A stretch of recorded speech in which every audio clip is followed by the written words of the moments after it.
Welcome to another week of the Let's Talk Social Innovation podcast, everybody. I hope you've had an amazing start to your week, and if not, we can kickstart that right here. I'm your host, Ian Kahinde, and this week on, I have Dr. Rory Cooper, Director of the Human Resource Laboratories and a champion for disabled rights worldwide. How are we doing today? I'm doing great. If you don't mind, I'll just correct you this. Director of the Human Engineering Research Laboratories. My bad. The Human Engineering Research Laboratories. No problem. Anyways, in today's pod, we'll be going through Dr. Cooper's life story, how he's gotten to where he's at, passing words of advice for everybody watching and listening today. And in the second half, we'll be going through a day in the life of a disabled individual. But anyways, everything out of the way, let's get into your backstory, Dr. Cooper. Sure. So take me from the beginning in East LA. Yeah,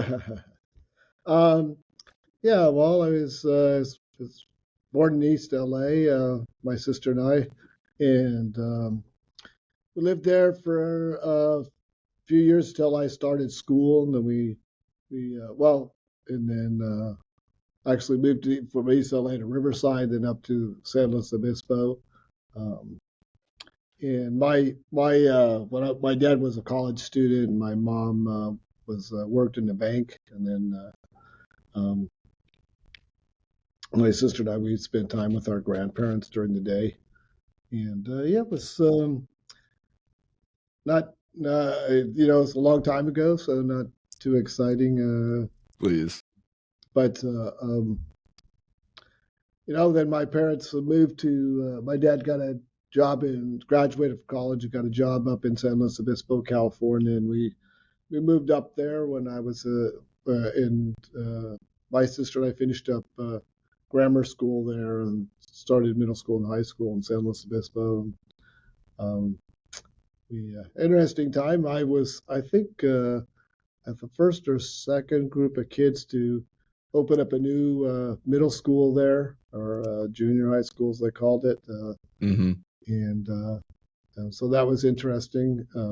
It's still part of the baby boom, so where there are a lot of kids around. So wish we could go back. Fun thing is, I actually even in LA and Riverside got started in Cub Scouts. When I moved to San Luis Obispo, I transitioned into Boy Scouts. I wound up becoming an Eagle Scout. Okay. Actually, when I was when we were in LA and in Riverside, they're all part of that East LA sort of section. I got my first exposure to running track as well. So some of those community youth sports programs, and so I wound up running track and cross country in middle school and high school and in the Army, and wound up after I was injured to transition to wheelchair racing, and so that actually I got my start early on then. So I guess the time with the Eagle Scouts sort of sowed the seeds for the military in the future. A little bit, yeah. My father served in the Army, and my uncle and several of my great uncles, and I think one of my great uncles had served in Germany and Vietnam and Thailand, and he was between him and my father were sort of a big influence on why I chose to serve in the Army. So it's just always in the family. Yeah, a little bit. It's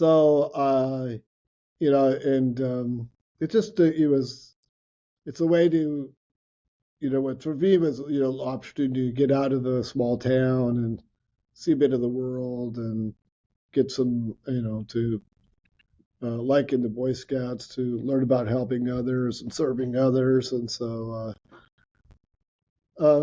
and then of course they offered a college education as well. So there was a lot of positive things came out of it, and so when I was in high school, that's when I had basically decided I would join the Army. and then of course doing track and cross country and swimming athletics, and that all was all good preparation. Boy Scouts, I did a lot of interaction with the military. My uh, several of my Boy Scout leaders were also had served in the military, and of course the when you do like what they call camporees and camperalls and all those different events, there were a lot of veterans, parents or veteran volunteers, so I had a lot of interaction with them from an early age. So when you started off in the Army, what did they have you doing initially? So initially, I was what they call a unit armorer. Um, it's basically the person who sort of maintains and repairs a unit's weapons. So my parents had an automotive machine shop. So when I was a kid, and it's attached to our house, and so like a lot of young people, if your family, you kind of work in your family-owned businesses as needed. And the great thing, my parents were good about letting me learn to weld and use a mill and a lathe and all that, and so and a lot to use how to use tools and repair things and work on things, and so that that helped considerably. And then so my job in the Army kind of aligned with that. I already knew how to use a lot of the machines, and mostly in the group. As a unit armor, you mostly just work with hand tools. But it's pretty. It was it was a good job. The cool thing for me is the unit I got to in Germany was I'd just been deactivated in Vietnam a few years earlier and was being reactivated in Germany, and so I got to be there during the startup phase.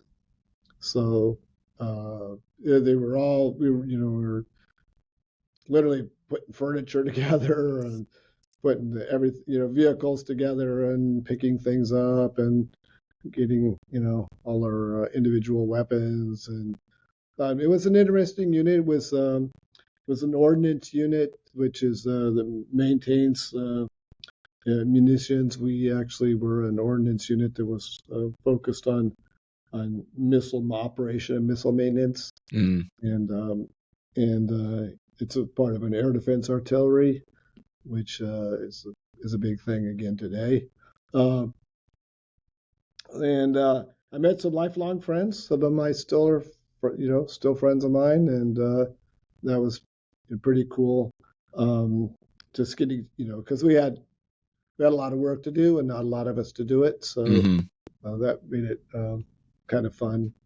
Just a matter of fact, last year, my first commander happened to be visiting in Pittsburgh, and he remembered that I lived in Pittsburgh, and so he gave me a call out of the blue, and we had dinner together. So that's great. Yeah, so it's pretty awesome. That and then I also continued to run.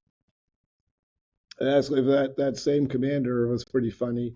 In the Army, you have to do a lot of physical training, and so I was pretty good at that. I've always been a decent athlete, and so I always did really well on the physical training tests, and especially the running part. And my commander happened to mention to the local Army track and cross country coach that he had a guy in his unit that was pretty fast and might be able to make the team. And of course, the funny thing was he said, oh, a lot of people think they're fast until they actually meet other runners. And said, I don't know, this guy ran track and cross country in high school, and said, so I said, yeah, finally, I guess wore him down and got me a tryout, and I was able to hang with the team, and that was it. I was on the team. The rest is history. Yeah, that was awesome. We got to travel all over Europe mostly, and competing in different events and different races, and that I actually wound up going to the U.S. Army Euro Track and Cross Country Championships and winning medals a couple times, and I had some really great experiences. And I'm still in touch with the coach as well, which is kind of funny. And Sorry, I didn't mean to cut you off. no, that's fine. How did seeing the world on that track team impact the way that you absorbed life? Well, actually, being stationed in Germany and then also traveling on the track and cross country. So I was stationed most of my time in Germany, and the first thing that really opened my life was that you can see people speak different languages, and have a different culture, and live differently, but also be just perfectly happy and how similar they are to us. And so, and then as we traveled around and competed in different countries and competed in against different teams from different countries, and you just thought they're the same. There are people who loved running and loved track and cross country and got along and had a lot of fun together, especially after events when you had some of the social activities um, and sit around and share your favorite beverage and talk a little bit. You just got the exposure that people are people and Mm. that there's interesting people all over the world. And that was probably the big impression for me was that, and that you people could talk differently, maybe look a little differently, um, think a little differently, but you can all get along, um, and that there isn't just one way that kind of makes it all work. So that made a pretty big impression on me. Mm. Of course, the other big impression it made is while I was later, the Army approached me and asked me to change my specialty, so I changed to civil affairs and learned German and learned about German culture, and I would say it was kind of the greatest job in the Army. We got to It was very eclectic, but help out with German American relations and working with MPs and the German police and work with the German community leadership. And um, it was really pretty cool building youth club relationships, doing joint military activities, even fun things like, basketball and softball leagues. And was it's pretty awesome. And I met my wife, and who was a young German girl, and we've been married now for over 40 years. And Wow.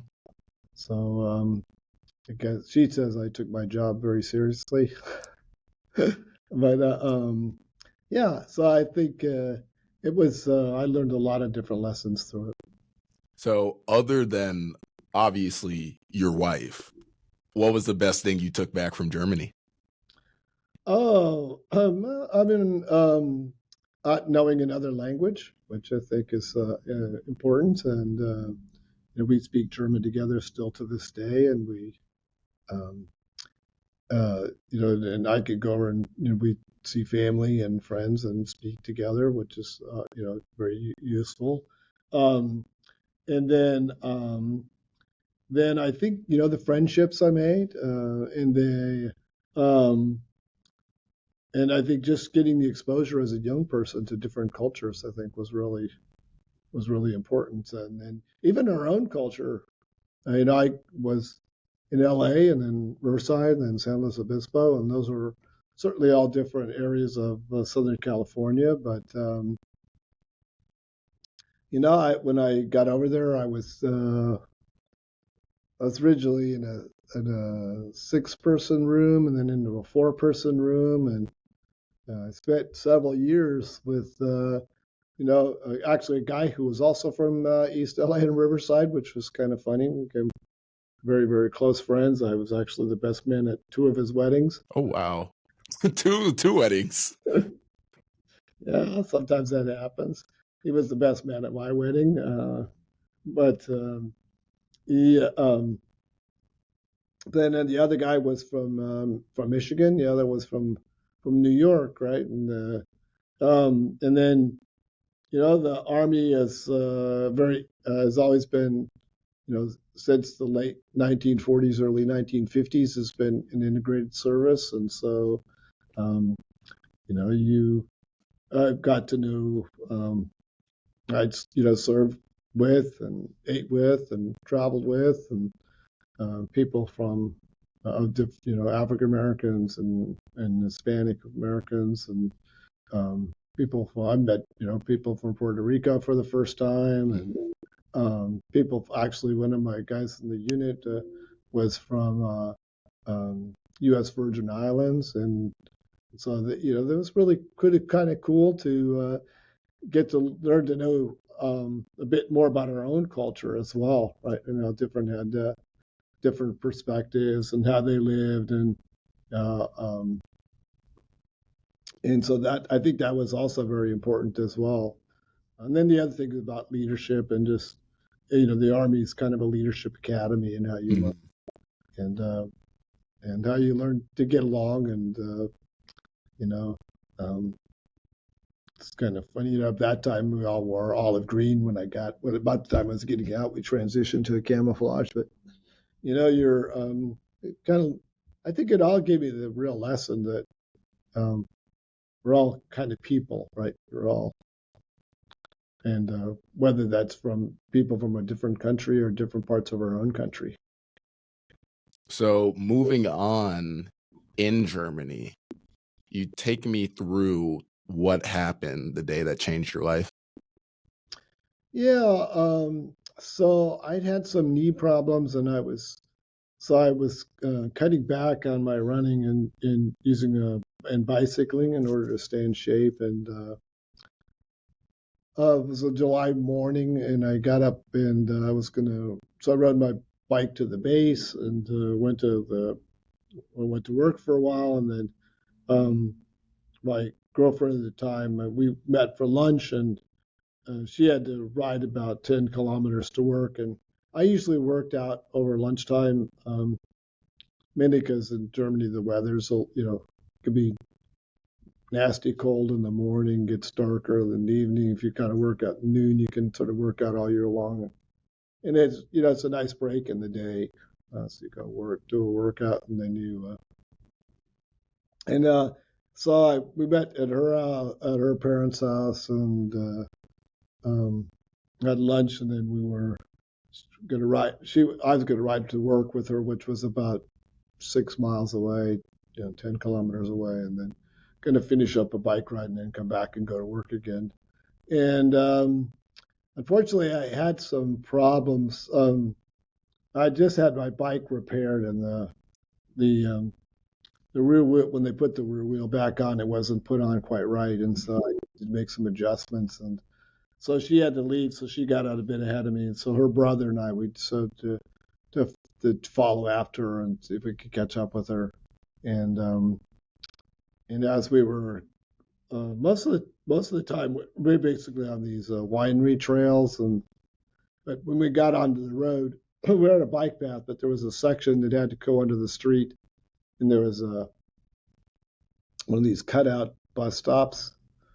And as we were passing the bus stop, the driver apparently didn't see me, and he pulled out into the traffic and he pushed me into the oncoming traffic, and I was hit by a truck.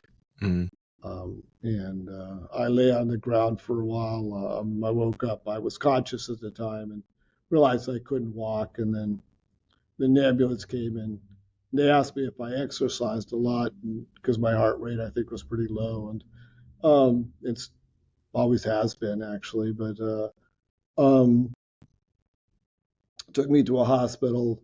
Unfortunately, it was just a community hospital. They couldn't really treat the wounds that I had received in the accident. So but fortunately, they transported me to a level 1 trauma center nearby. Mm.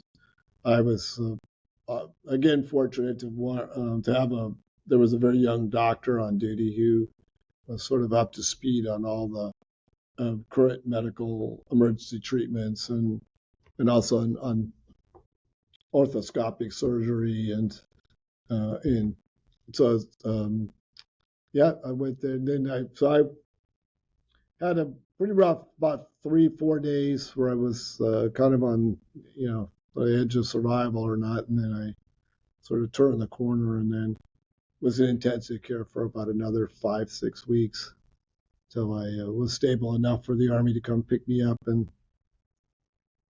so they sent a helicopter, sent me to Frankfurt Army Hospital. I spent some time there, and then while they were trying to find a flight and a bed to get me home, and flew on an Air Force medical evacuation flight back to Andrews Air Force Base, and where the president flies from, and also where wounded come in from throughout the world back to the United States. I got a ride on a beautiful Bluebird bus, which is like a modified school bus from there to Walter Reed, and the Walter Reed Army Hospital at the time, and then I spent some time there until they could move me out to move me back to California. So after getting back to California, what happened next? I did rehab for a little while, and then I went back to college. Then I went to college. When I was in acute care, my commander said, "You're a smart guy, Rory. You should go to college." And so, fortunately, I was expecting to get out that fall anyways from the Army, and so I had applied for college and was accepted, and I was able to defer my enrollment while I was in the hospital. And so I got hurt in July, and I started college studying electrical engineering at California Polytechnic State University in San Luis Obispo in January of 1981. It was quite convenient. Yeah, so it was good. I probably was still a little bit weak and still adjusting physically, but it was kind of a trial by fire to go to college. Right after that, it was also I didn't do a lot of calculus while I was in the Army, so and I jumped right into engineering. That was it was a bit rough. My sister also picked out my college schedule while I was in the hospital, and it was kind of a brutal schedule. She met well, but she had split up my classes over like 12 hours a day. That's not how you do it. No, that was a bit rough. But after that, I was able to pick my own classes, and I had the nice thing, at least the students with disabilities got to register first, so you could pick your classes and pick your schedule, have a little more flexibility, and be able to work it out. And the other thing for me was lucky is I had a fantastic undergraduate advisor. Mm-hmm. So a guy named Dr. Saul Goldberg, and he, you get. I mean, a lot of times as an undergraduate advisor, it's just sort of a formality, right? Just to make sure that you're taking the right classes. And I know that's right. Actually being there at all, right? But he took a genuine interest in me, and really helped make sure that the classes were ready, because this was pre-Americans with Disabilities Act, so classrooms aren't like where they are today, and services to students with disabilities aren't like what they are today. And so he was really good about what its next semester look like. And I was on a quarter system, but still, what was the next quarter look like, and what are we going to need to make? What do we need to tell the professors? What are we going to need to do to get you ready? What are we going to need? And he was really good about it. And so I think that really helped. It also really helped that you had somebody. You had an advisor that there was no question you can do this, you're gonna graduate. We just gotta work on it. We'll work on it quarter by quarter how to get you there. Mm-hmm. And I gotta tell you, the other thing that was, now in retrospect, it was really amazing, and I probably didn't recognize at the time was just how great the other students were. You know, they sort of fully embraced me. I was just part of the other, the other students trying to figure out how to get by and learn as much as we could. And so I, a lot of great lab partners and project partners through the years, and uh, I think that was, what to me was really cool about it, and especially when I think about it now, is that they really just treated me like another student, Mm-hmm. and so that was pretty special. The other thing that was kind of funny is the campus wasn't entirely accessible at the time, and if for those people that know Cal Poly, it's built onto a hillside as well, so Mm. it's got some challenges for going up and down campus. And oddly enough, in like your first 2 years, kind of wind up, you're taking like biology and chemistry classes, they're up at the top of the hill. You're taking engineering classes, they're at the bottom of the hill. So you're kind of going back and forth and back and forth. It's the same at Pitt. Yeah, Glad to know I'm not the only one. Yeah, so it's kind of like the same at Pitt. So you're thinking about you're down to the cathedral, then you're up to Benedum, and you're down to the cathedral, up to Benedum. So, and on a wheelchair, you get obviously kind of work at, and of course I learned years later that my fellow classmates that saw me struggling to go up the hill and then racing down the hill west, and then and so but that was also it was a pretty remarkable. Um, I guess it was a remarkable experience in how supportive the environment was. I didn't have anything to compare it to, so that all seemed normal to me until I started to realize that the world wasn't. So you got out to the broader world a little bit better and realized that not everything was all that accessible, or that, I wouldn't say accessible, but more accommodating, right? Mm-hmm. So they would work on the accessibility challenges. So that was pretty cool for me. And then the other thing was cool was I got into wheelchair racing and triathlons and building hand cycles and building better wheelchairs. And the other professors at the university were pretty open about listening to my crazy ideas and, talking to companies to get me some materials that were very hard to get a hold of. Define crazy. Like first, to think about entirely new wheelchair designs and using different materials like titanium and carbon fiber, and learning how to play with those materials and work with them. And I'm an electrical engineering student, right? So Mm-hmm. so I was talking to the aerospace faculty. I talked to some of the industrial technology faculty, at mechanical engineering faculty, and went back and forth. And but they were just kind of open to the fact that I was trying to be creative. And then I got I joined some of the clubs, like the Human Powered Vehicle Club, for a while, and did a little work with the Cal Poly Rose Parade team and a few things like that to just kind of get my hands in there with some other students. And I was also married most of my time in college to Rosie, so I was heavily into wheelchair racing and training for at first the national championships, and then later for the Paralympic Games and international games. And so I built a relationship with the track coach and the track team athletes as well, and they were also uh, they're also pretty cool about me working on the track. For a while, I was really good friends with Karen Smith, who was an Olympian at the college in javelin throwing, and we'd spend time together and work out together and stuff. And so I had a great undergraduate experience. Then I got a job, applied for a job, and I got several job interviews. I wound up taking one with Pacific Gas and Electric, and that's a power plant company or power company in California. And I didn't realize till years later that people with spinal cord injuries go to college and still often don't get jobs. And um, even to this day, unfortunately.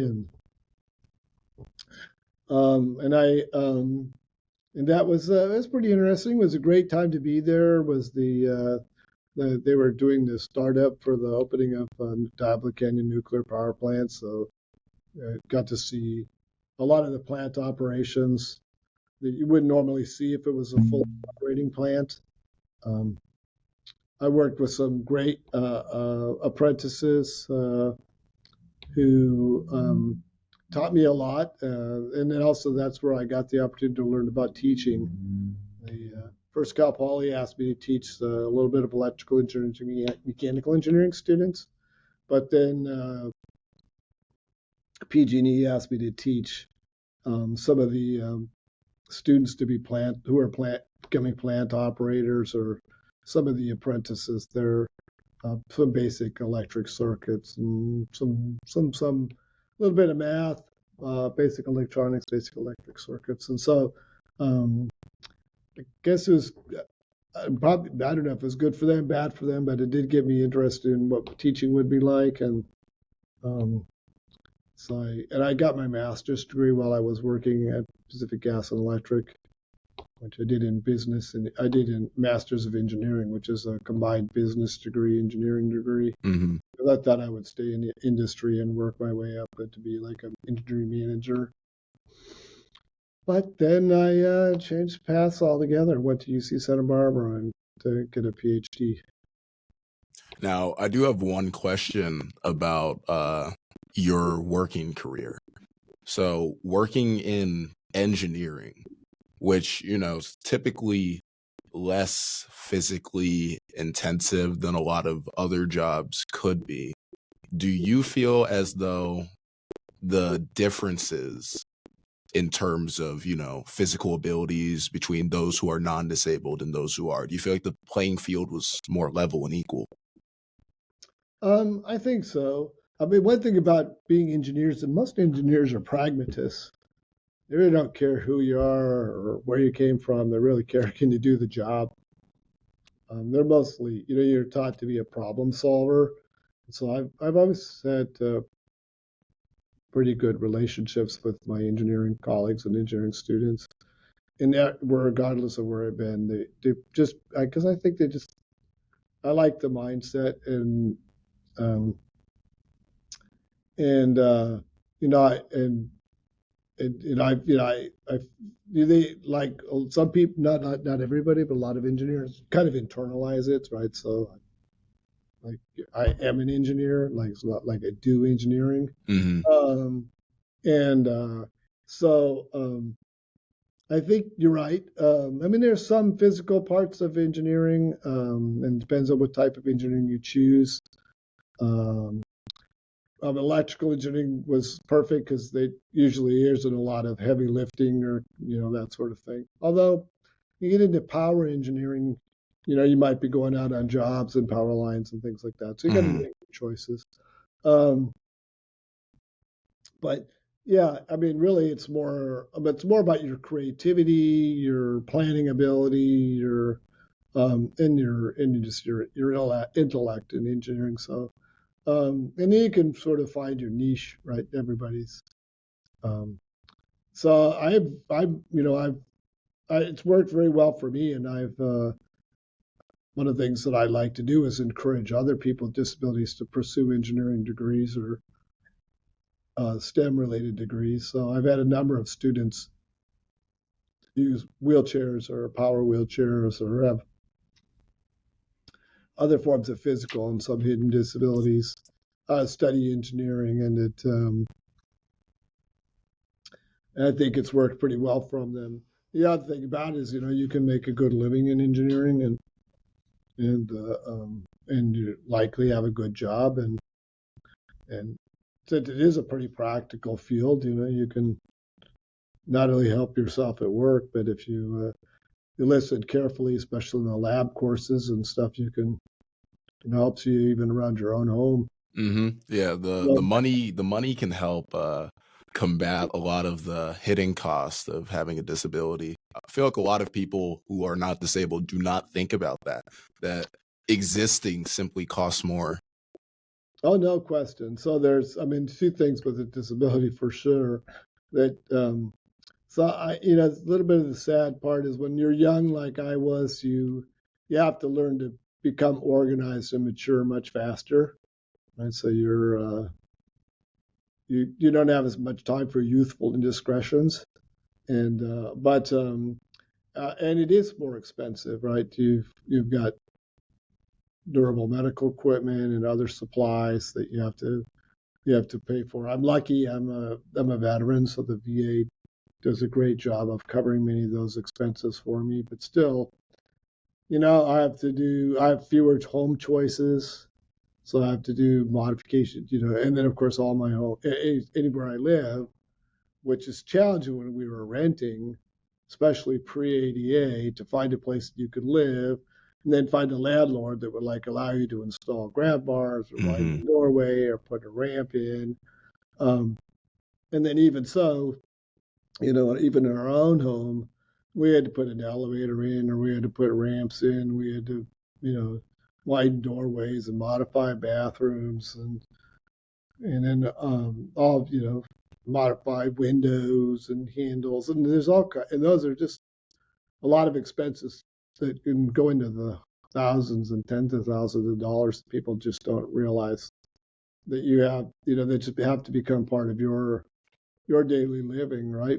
And then of course there's often medications and medical supplies and things you need. Some are covered and some are out of pocket, and um, so and then it depends on what your disability is. And even though I'm pretty independent and my wife is pretty capable, you have to pay for a lot of services that I would otherwise do myself. And so it's just, so you're right.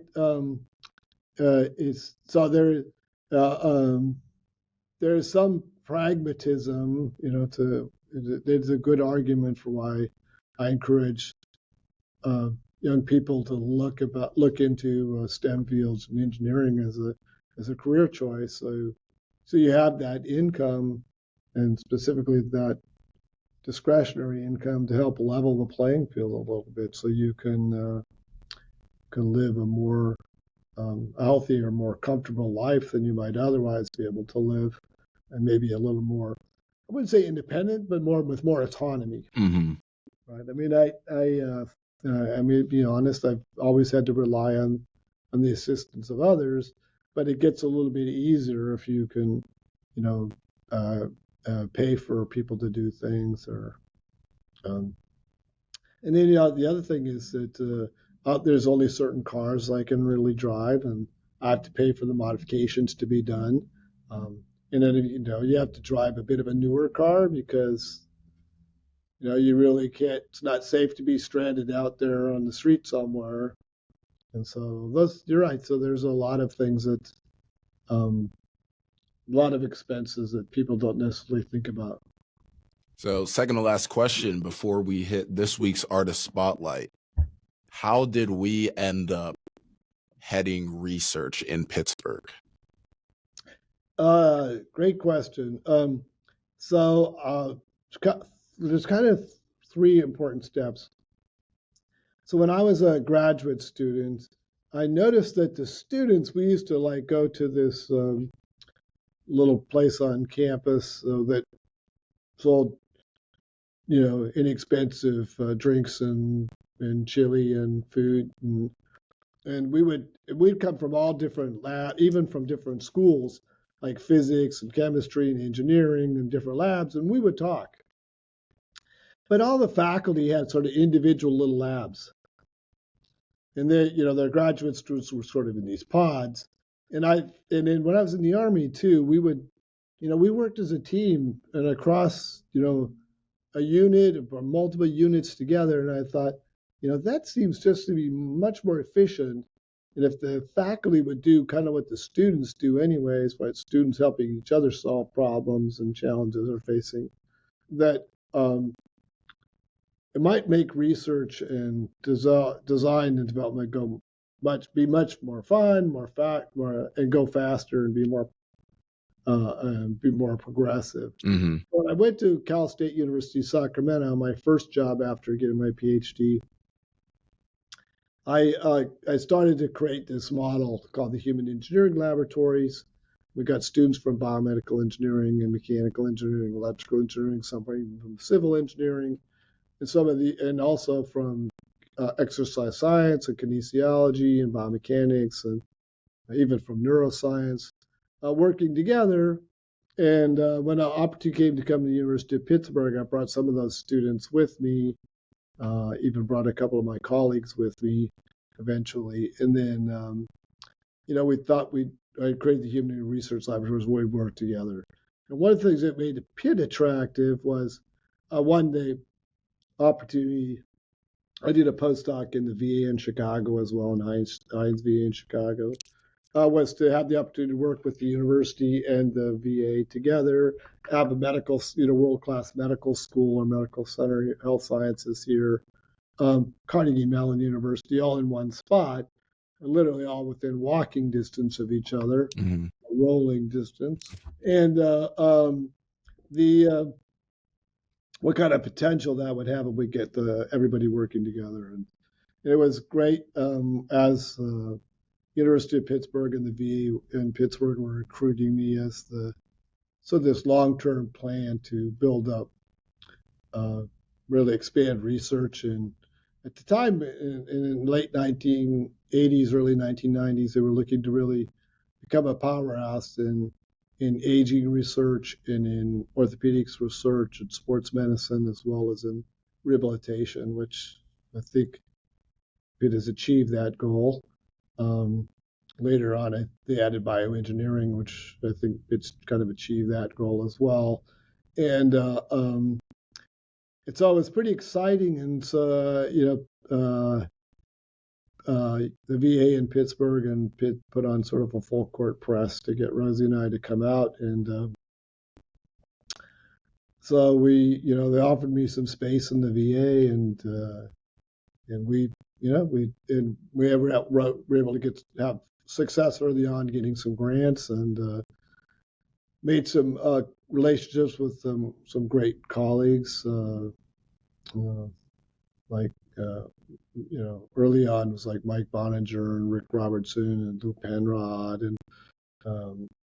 and then as time went on, we expanded into, and then also some of the people in medicine. So that was Then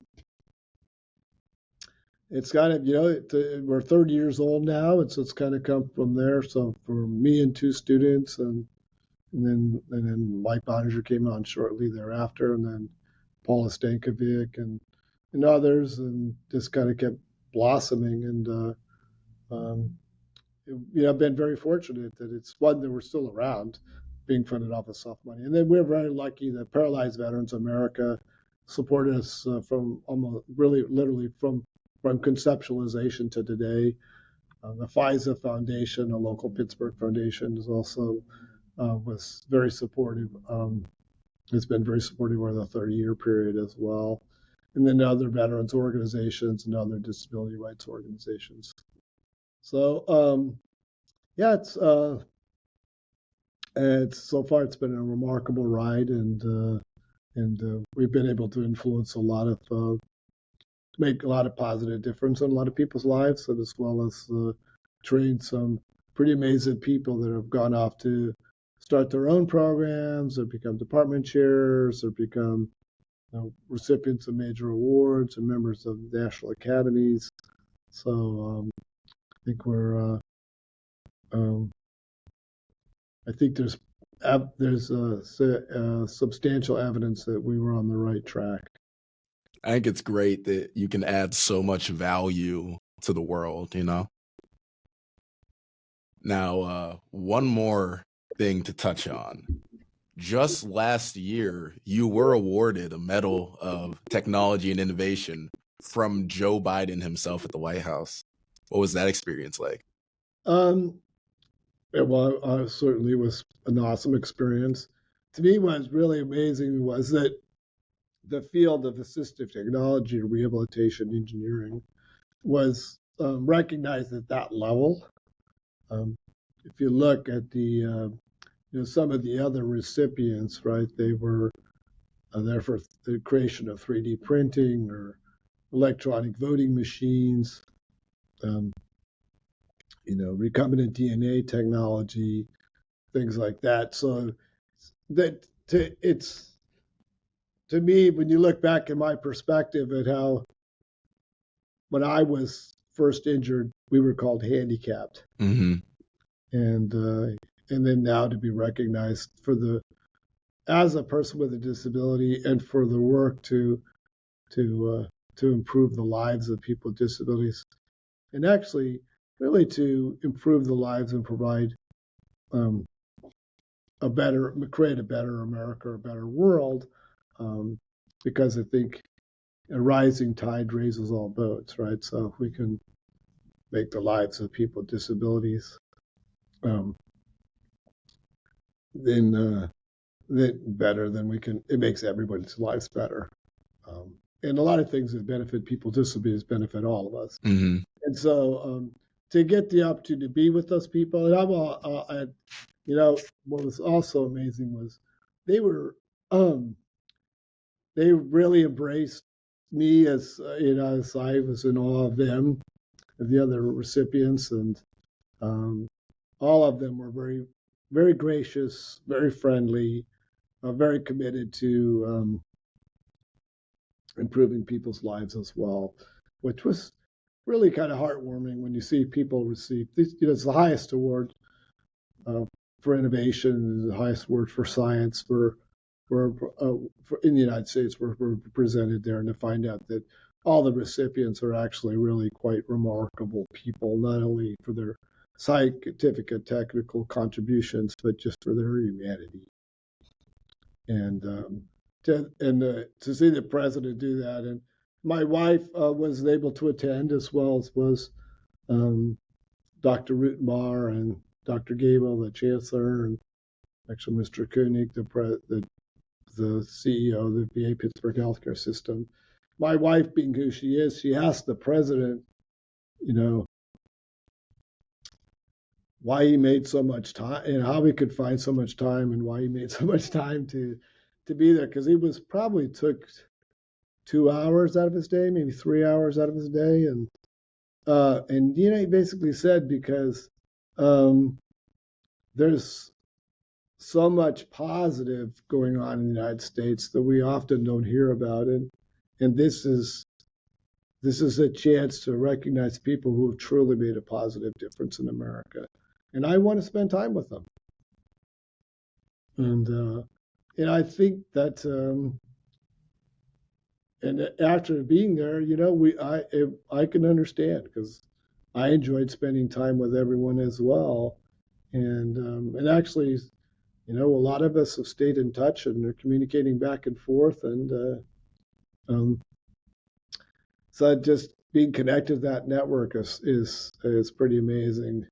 And it wasn't just the president that was there. There was some other cabinet level leadership that was there, and it was exciting to spend time with them as well and listen to them, and as well as some people from other academic institutions and other presidents, and also from leaders in the private sector, which is pretty cool. It is kind of amazing to be in the White House and to meet people whom you only read about or see on television or in the media in various ways, and actually get a chance to talk to them and find out they're just people too. Mm-hmm. I think it's great that rehabilitation engineering can be acknowledged and seen, because it's like you said, just 30, 40 years ago, we referred to anybody who didn't fit the status quo as handicapped or other things. And now we're giving the attention that these fields deserve, No, I agree. I mean, I went through the year when it's handicapped and cripple, and that, we didn't have access to hotels and restaurants or renting a car or flying on an airplane. And it's kind of, when you sit back and think about it, it's like, you go from that era to you're being recognized in the White House, right? Not only being recognized in the White House, but being respected by other people that are sort of in the more mainstream areas of science and technology, or government for that matter. But like you said, it's really to me it's even though I received the medal, I feel like it's recognition on behalf of all people with disabilities and all people who are working in the fields of rehabilitation, engineering and rehabilitation and assistive technology, right? That the work that we have done as collectively as a discipline is now seen to be as valuable as other areas of science and engineering, and that our lives as people with disability now have value. Mm-hmm. I mean, I was once asked, what's the most important aspect of the ADA, Americans with Disabilities Act? And to me, the most important aspect is not that there's more job accommodations or educational accommodations or their physical accessibility, or it's that we were recognized as humans. Now, last thing to touch on before we hit this week's Artist Spotlight. Throughout your entire life, what is the greatest lesson that you could pass on to people watching and listening to this? So the lesson I learned very early on that's probably helped me so I'll pass on two lessons. One of them is if you take care of other people will take care of you. So be kind to each other. The other thing that I have learned is that all people have value, and that we should look to find opportunities for people to exercise their strengths and find meaningful ways to contribute, and that and oftentimes we may not even recognize those values in ourselves or those abilities within ourselves, but other people may be able to do it. So I think that just understanding that everybody has value, everybody has something to contribute, even if we or they might have to work to discover it or uncover it. Well, for this week's Artist Spotlight, we will be listening to On My Knees by Funky Lamp. I hope that y'all enjoy.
Hope y'all enjoyed a snippet from On My Knees by Funky Lamp. You'll be able to find their Instagram and all their artist pages in the description to this episode. Now, usually we have this as a second half type thing, but we've had so much good discussion going on, so we'll touch on this shortly. But this week's topic, we'll be talking about a day in the life of the disabled. So I leave the floor open to you, Dr. Cooper. Well, I guess the first thing to say is there's no such thing because everybody's different. Every person is a unique individual, and every person with a disability has a unique life and lifestyle and day in their life. So I don't propose that I can speak for everybody. I can speak with my own, think my own life. There are some sort of things that probably come in common, and most people with disabilities, it does take a little bit longer, especially physical disabilities. Your body doesn't necessarily cooperate with you as you might always wish, and so then takes a little bit longer than they might otherwise. And then I think and it takes a little more planning in your life and how you do things. And maybe it's my disability, maybe it's because I'm an engineer, or maybe I'm a veteran, but I like to regiment my life a little bit. So, and I think that kind of helps me stay, physically and mentally fit.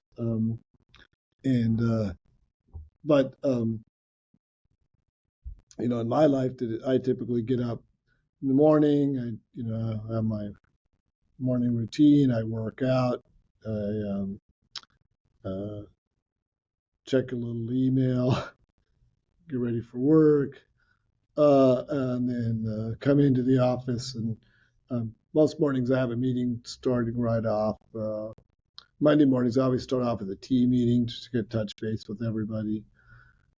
What's going on, what happened last week, what's going to happen this week, and then Mondays I kind of book Mondays as a meeting day for me, so I can sort of go from one meeting to the other and try to have a little bit of free time to actually get in the lab on some of the other days of the week. I tend to try to come in a little bit after the traffic leaves and stay longer until after the traffic leaves. It turns out when I first started my career, I kind of kept the time that I did in the military, and I found out that students aren't on that time, and so I'd come in early, and then as I'd be ready to leave, I'd have a line of students wanting to talk to me because they're late. Their day was a little shifted in the hours. Yep. Mornings are not me. And so I learned with time that maybe I should shift my hours too to accommodate my environment. And so I've kind of done that over the years. And then, that's, I still like to hand cycle. So I try to hand cycle. I try to use my hands, get on my hand cycle on stationary rollers during the week. And then on the weekends when the weather permits, certainly not like last weekend. Try to get outside and get on the road a little bit, or on the bike trails primarily. And then, it might be a little bit of surprise to people that just like recently, my wife, the last couple of years, my wife had been spending a lot of the winter weekends when we were not traveling, finishing our basement. So using our engineering skills to try to trade a game room. It's all that between the two of us. So, we've had to have a couple of contractors come in for some of the heavier things, but we've been able to do most of it ourselves. And that's that beauty of having those engineering skills. If you have some of the practical engineering skills, of course, helping with learning early with my parents in the machine shop, that's always been good too. And it's nice because I try to sort of disconnect from the internet on the weekends, so I can just think about the things we're doing and just not worry so much about what's going on otherwise. And that I think that helps a lot too. And so and I'm lucky. Over the years we've been able to make our house pretty friendly. Multiple plates of ingress and egress, and we put either hardwood or tile floors throughout so we could get around, and windows that I can open. Um, Work day for me, I like to get in the shop still, and even if I don't make things personally as much as I'd like to, but at least talk with the engineers down there and go back and forth on design ideas. I still have a lot of creative ideas for inventions, and so I can generate those. And I love actually working with undergraduate co-op students, um, or actually all undergraduate students. One of my favorite things too is that in the summer we do a lot of research experience for undergraduates, and bring in up to 30 students from throughout the country and teach them about research and development and invention and a little bit about career planning. And I really enjoy that. It's kind of fun to have that level of enthusiasm, and they as I mentioned, when I was a graduate student, the fact that we got students from different disciplines and different areas across campus would get together. I mean, that's what I like about having when we bring in students from different universities and different departments, different programs, um, and to see them interact and learn from each other, and then the creativity that they bring and the new perspectives that they bring. So that's it's pretty exciting. That's one of the things I like about. And then of co-op students and interns during the academic year, one of the nice things is for them to get to see the design process and the engineering process and how we fabricate things and take things from a concept to a prototype, and what we do for evaluations it's really fun. And then to hear their ideas and what they're learning in class and what professors they know and how they bring that to the table. So that's a good day for me is some time checking email, then some time doing some writing or reviewing of writing, and then some time actually in the shop or in meetings with colleagues coming up with the next creative idea or how we actually implement the research. So that's where we have those time to be creative, right? And share from ideas, and we try to keep a fairly flat organization, so anybody can kind of chip in and then we sort of take all the bits and pieces from all the ideas to come up with the one or two good ideas. So in preparation for a question, I do drive. I have a car with hand controls, right? Okay. What do you drive and how has it been modified? So I drive a minivan, and really the only modification I have are hand controls. I mean, fortunately, I would normally require motor modifications, but you can buy a lot of them as options on vehicles now. Like the 6-way power seats or the power hatch opening, the power door opening and closing. Those are all great features that that I would have had to have custom installed, right? That are now become standard features. I'm probably looking at sometime in the future where I'm about to get a vehicle that has a ramp entrance, but so far I can still transfer into the seat. Kind of a trade-off there where the minivan is a little bit tall, but it has space to carry stuff and things like that. So, a regular car might be a little easier to some extent. So, for other reasons, yeah, Mm. Hand controls are simple. My hand controls are simple mechanical lever, that you push in for the brake and you rotate down for the gas, and and a spinner knob so you can steer with one hand. So it's not too complicated a modification, but I've been able to use it for 40 years to drive, and so it's very handy. Of course, I've got colleagues who have vans with they drive from their wheelchair. They use a ramp to get in. They drive from their wheelchair. They can actually drive with by fly-by-wire. So they might have a small steering wheel or things like that, different mechanisms for braking, depending on their strength and their ability, their hand and arm function.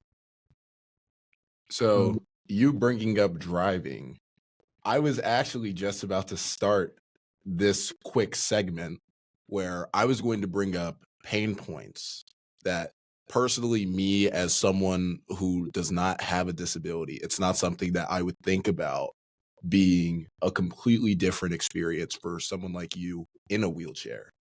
So what we're going to do here is I'm going to bring up a pain point. You're going to talk about what the current reality of it is for you. And then you can talk about what an ideal world, what it would be like. Are you ready? I'm ready. So first and foremost, eating at a restaurant. Eating a restaurant. Well, full disclosure, I also have a dairy protein allergy. So is there anything I can eat there? Which a lot of people that have, different allergies or sensitivities, which that's going to be one of the things they consider. The other one is, can I get there and can I get in it? And I've had some funny things like, oh yes, you're welcome. We will have, two people meet you at the door to carry you up the stairs. And I said, yeah, that's not really what I mean by the accessibility, right? Really want to know is, can I roll in and roll out, and can I use the bathroom if I need to? And then can I actually, some restaurants have only booths, and that's not necessarily a big problem as long as there's a room on the end so I can sit on the end of the table at the booth. So those are considerations. So that's kind of what I looked at restaurants. Can I get in, get out, sit at a table, use the restroom, and is there food I can eat? So in an ideal world, what's the restaurant experience like for you? So in an ideal world is I can sit at any table, right, where anybody else can sit. I can, simply roll in and roll out. There's a broad menu that accommodates whatever people's food allergies are or other sensitivities might be, and where I can have the same experience. So common problem is you go to the bar, and the bar's, up here. So the only way you can drink is like this. And so, having it, it always frustrates, like going to, they might have a cutout section, the ADA required section where you can sit. And it's usually full of stuff, right? So you actually can't sit there, or it's only made for one person. The other thing, so the ideal world is it's in that, none of those standing tables, right? So everything's seated. So we could all sit down and have an eye level conversation. And there are more and more like that, fortunately. So that's just good. The other thing that I personally like is if I can view the menu online ahead of time, and if I can also even see the restaurant online ahead of time. Next up on the list, opening doors. Well, that's the easy. Power doors the way to go, right? Automatic power doors are ideal. If you don't have automatic power doors, at least ones where you can, have a button switch you can hit to open up. The preferred slide, if they have the two sliding doors that you just kind of approach the proximity sensors, that's the ideal world, because anybody can come in, anybody can go out. And you don't have to, you can just kind of drive up and go. And that's the ideal world for me. Otherwise, you have to find the space to go, whether the door opens in or opens out. You got to get the timing right. You got to push the button, find the button. Um, yeah, so automatic sliding doors are the way to go. And Next. ideally, a double set if you're in the, like in Pittsburgh where it gets kind of cold. Mm-hmm. If you happen to be sitting next to the door, you're not going to get blasted by an Arctic wind. So next up on the list is sitting at a desk. Sitting at a desk, that's so I think the ideal desks are, I don't have one myself, although I have some for my colleagues, a high-low desk so you can adjust the height to whatever individual's preference. So if you sit low, you lower the desk to your good working height. You can sit high, you sit high. Those are high-low desks, high-low tables are kind of the optimal way to go.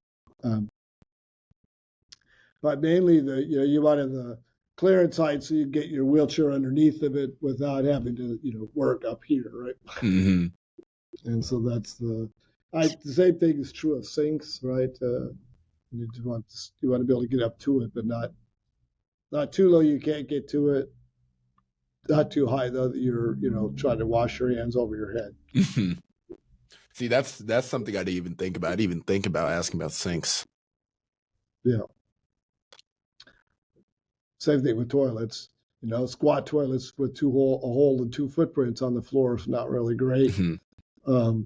But then some people kind of gone the other direction and put like an accessible toilet on a pedestal, and so you have to do a rock climbing wall to get onto the toilet first. Please. So somewhere in between is usually good.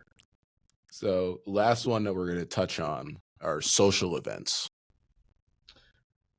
Social events, I kid people as one of my questions is when I ask about social events, am I going to be looking at butts and belt buckles or am I going to be able to talk to people? But the social events, I think, is there enough space for people to maneuver around? Are there adequate places to sit? If there's there are food and drinks that are accessible, are there such things as can you get to the food, and then and also on drinks, are there like straws available? But the other thing is it's polite to try to come down to people's eye level. So like I said, if you have places for people to sit. Now my wife will say that she's experienced the prejudice in the other way. So when we've gone to events that are all pretty much wheelchair users, they might have no seats. Mm. And so they got tables and no place to sit, and then because all the wheelchair users bring their own chairs. She said she winds up, trying to find a place, trying to find a chair. BYOC. Yeah. So it's kind of funny that she'll point that out. So she said, I know 90% of the time you go and there's no place for anybody to sit. So you wind up staring up at people, yelling all night. But when I go to an event that's primarily wheelchair users, I look around trying to find a chair. But so I guess we could all learn from that is to try to be inclusive and have different seating options. I will find it's funny. After the national medal event, we had a reception afterwards, and it had some standing tables, and they did a nice job. They had some seated areas and tables and standing areas, and it was very interesting to see that if you offered a table and chairs to sit, most people gravitated towards those. Mm-hmm. So on the positive side for me was, that if you bring your own chair, usually people could kind of squeeze together and let you have a spot, right? Yeah, I think that's to me the sort of the same thing with the bar, right? I mean, if you go to a reception or something like that, and the bar's main, I've had that problem too. I don't know if this is one of your questions, but when I go to do public speaking, is I've had some people that just there's a miscommunication, and so I'm at the podium, and there's this huge big podium that's you can't see me. So if I want to be able to use the controls for the computer to show my presentation, you can't see me. So I usually make a joke, don't pay any attention to the man behind the podium. Please. But yeah, so there's that's where it's probably better to ask about what the person's needs are, right? If you've got a really tall person, maybe they do want to use the podium. If you've got a wheelchair user, maybe it's better to have a table. I started to prefer more actually have if people just want to talk about my life or my thoughts rather than going through a presentation, do more of a talk show approach. So get an interviewer or host sitting down in a chair, a little table in between us. I sit on the other side and we just have a conversation. And then I think that also makes it easier to draw the audience and to ask questions as well. So. All right. Well, last question for you. Obviously, as a wheelchair bound person, you cannot physically do everything that you want to do for yourself. How do we draw the line between support and infantilization while still giving you your bodily autonomy? Well, first, I'm a wheelchair user, not wheelchair bound. Nobody's tied me or handcuffed me to the wheelchair. So it's my bad. Then, I mean, the real question is, the answer is in the question, really. People need autonomy. So, ask me I've never found it impolite for people to ask me, like, do you mind if I open the door for you? Right? Because I still have the choice. Or do you mind if I push you up the ramp or something like that? Because I have the choice to say yes or no. So so then you're still leaving me my autonomy.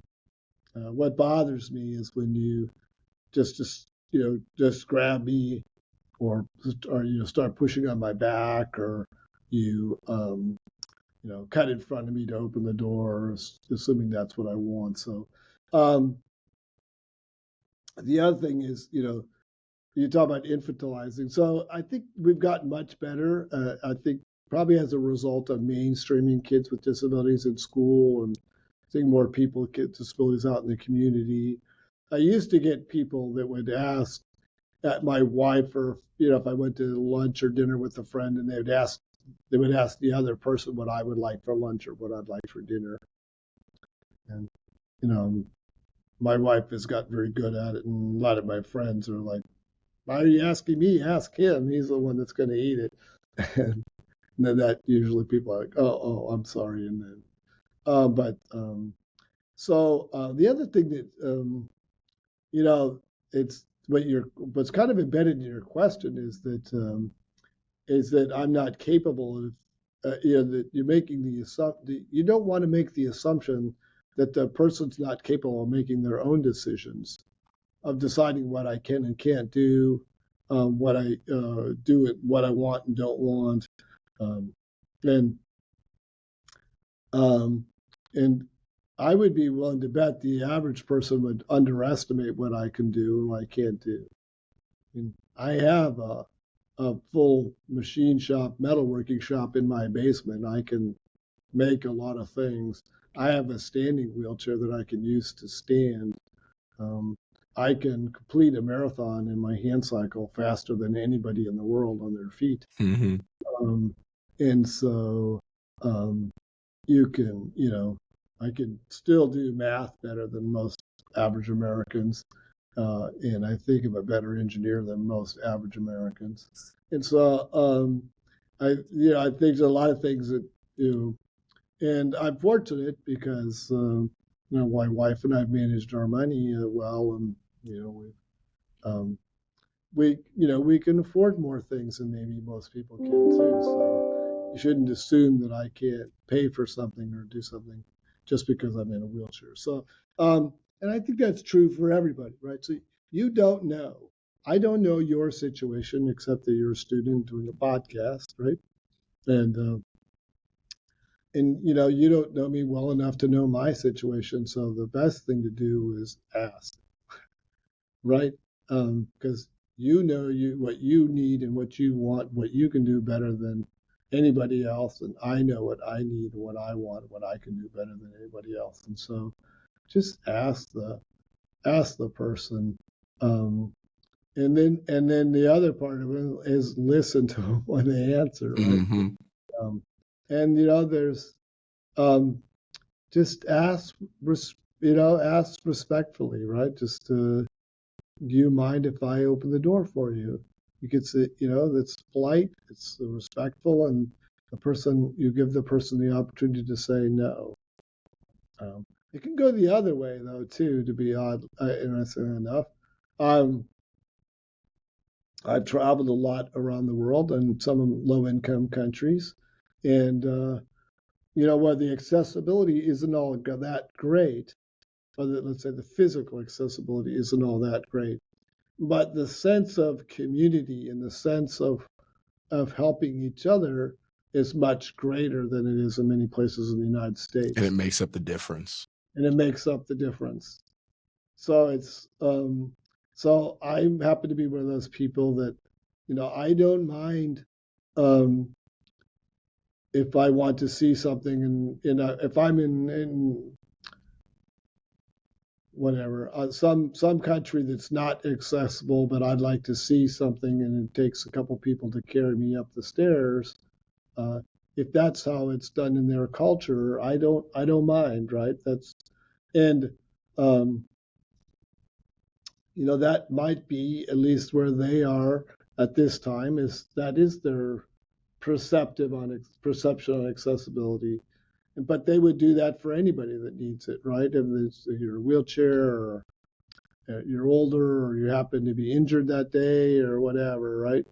Um, so there's accessibility sort of from the architectural and physical sense, but there's also accessibility from sort of the attitudinal cultural sense as well too. So um, you have to kind of put it in a cultural perspective. Mm-hmm. So the Americans with Disabilities has been great in that regard, that there's a lot more things that I can do independently, a lot more things I have more autonomy over.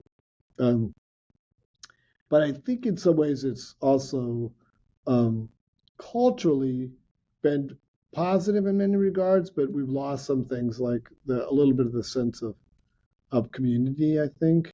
And I've been to some countries where there's a much greater sense of community. Or you know, like we go to a restaurant and there's mostly standing tables, and then they see you in a wheelchair, and they just, you know, some of the staff disappear. They come out, they pull out a table, they bring out chairs. Other people leave their standing tables and come in and join you. Some royal Right? treatment. And it's like, okay, I got it, right? This is, you know, like in the United States, it's not common. There's a free seat at a table to go up and say, hey, do you mind if I join you? But in other countries, that's very common. And it's very common that so if they pull out a table so you can sit there, that other people would leave their table, you know, their standing position to join you so that you're not sitting there by yourself. And so I think you have to be a little bit culturally and contextually aware when in the response to that question. This has been very insightful. I've learned a lot from this conversation. Now, before we close this out, is there anything else that you'd like to get across to the people watching and listening? Yeah, just like I said earlier, when I learned very early on, people are people, right? Get to know them, listen to them, and take care of yourself, and when you can, take care of others. Like I said, this has been an incredible episode of Let's Talk Social Innovation. I'll be linking more information on Dr. Cooper in the description, along with his work and his research. This is your host, Ian Kahende. I hope you have an amazing week, and we're signing off. Peace out, everybody.